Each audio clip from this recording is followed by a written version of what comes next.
Hello everyone, you are on the channel UFO Evidence. For decades, the question of whether we are alone in the universe has captivated humanity.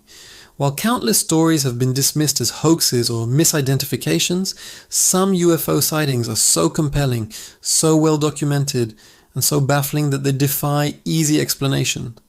Today, we're diving deep into some of the most credible UFO encounters ever recorded, backed by military personnel, pilots, and even radar data. These aren't just blurry lights in the sky. These are cases that have puzzled investigators and governments for years.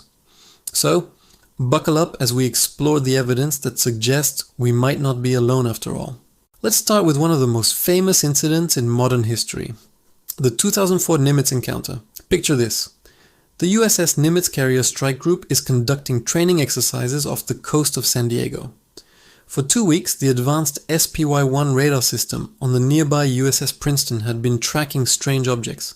These objects, dubbed anomalous aerial vehicles or AAVs, would appear suddenly at 80,000 feet, plummet to 20,000 feet, hover, and then shoot straight back up or disappear.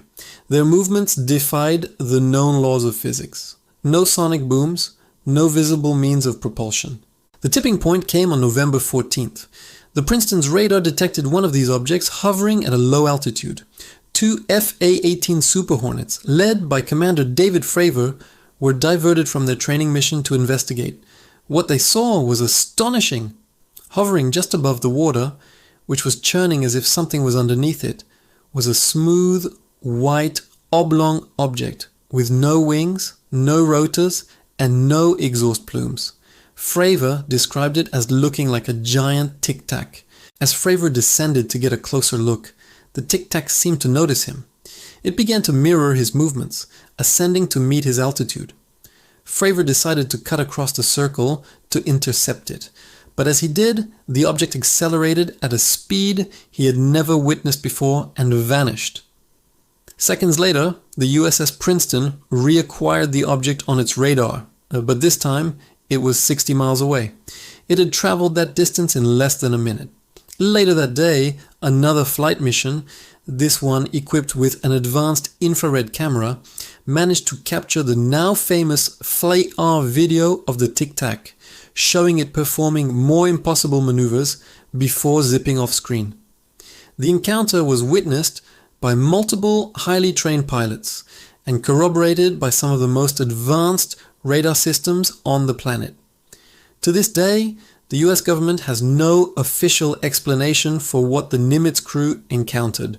Now let's travel back in time to 1986 to a case that involved a Japanese Airlines cargo flight over Alaska.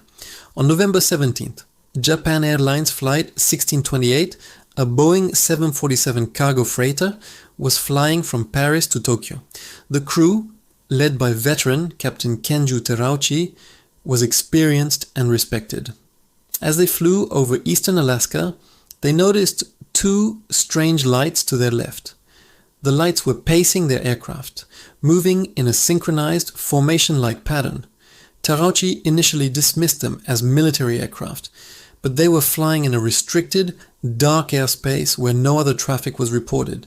He radioed air traffic control, who confirmed there were no other planes in his vicinity.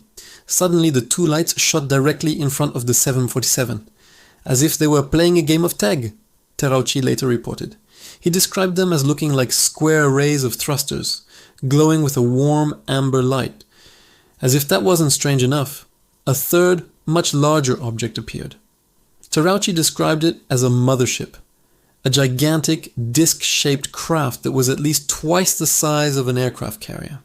The cockpit lights illuminated its massive silhouette. Panicked, Terauchi requested permission to change course and altitude to evade the object. Air traffic controllers in Anchorage, initially skeptical, soon saw it for themselves. Both their ground-based radar and the radar on a nearby US military plane picked up a massive, unexplained target right next to Flight 1628. The radar data perfectly corroborated the pilot's visual sighting.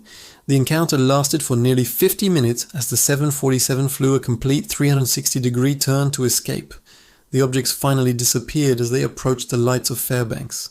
The FAA initially tried to downplay the incident, but the combination of multiple eyewitness accounts from a seasoned flight crew and verifiable radar data makes the JAL 1628 case one of the most compelling UFO encounters in aviation history. Let's move on to an event that unfolded over the skies of a European capital: the Belgian UFO wave. This wasn't a single sighting, but a series of events spanning from 1989 to 1990. Thousands of people, including police officers and military personnel, reported seeing large, silent, triangular-shaped craft flying slowly at low altitudes over Belgium. The objects often had bright lights at each corner and a larger, pulsating light in the center. The most documented event occurred on the night of March 30th, 1990. A supervisor at a NATO radar station detected an unidentified object on his screen. Soon after, reports started flooding in from local police patrols who were visually witnessing a strange, triangular craft. The Belgian Air Force was alerted and scrambled 2 F-16 fighter jets to intercept. What followed was a surreal cat-and-mouse game in the sky. The F-16 pilots made visual contact with the object multiple times, describing it as a dark triangle with powerful spotlights. But here's where it gets truly incredible. The pilots attempted to lock onto the craft with their onboard radar 9 separate times. Each time they achieved a lock, the object would perform an evasive maneuver that was simply impossible for any known aircraft. It would instantly change speed and altitude, accelerating from 170 miles per hour to over 100 miles per hour in seconds, and dropping thousands of feet in the blink of an eye. These maneuvers would have subjected any human pilot to crushing G-forces. The F-16s, some of the most advanced fighters of their time, were completely outmatched. After a chase lasting over an hour, the objects vanished. The Belgian military later held a press conference, openly admitting they had no explanation for what their pilots and radar had tracked.